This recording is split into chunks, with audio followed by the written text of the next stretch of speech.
Yung bone setter na si Mike, ano nga po ulit ang inyong ipapatherapy today, sir? Dito po, bigla na sumakit. Balikat. Oo. Parang Gano'n siya ganyan lang po yung nararanasan? ano lang, siguro last month lang. Tapos biglang, lalo lang nakuha nung nag-basketball ako. Natuluyan ata. Sige. Saan masakit? Turo nga po. Kung i-rate ng 1 to 10, gano'ng kasakit yan habang itinataas? 8.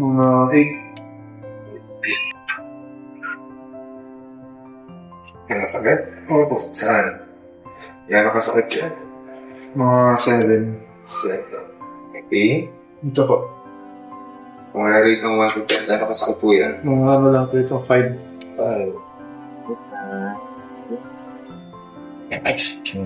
Oh. Tingin. Tingin.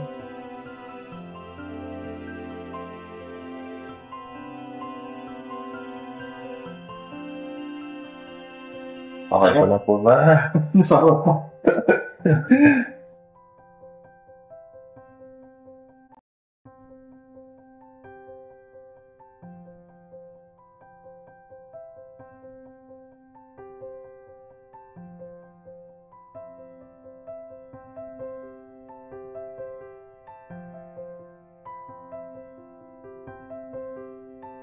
Sige, kasi. Sabi niyo po kanina, habang nakataas yan, meron number 8 na pain at hindi kaya nito yun hanggang pa kataas. Ngayon po, kamusta?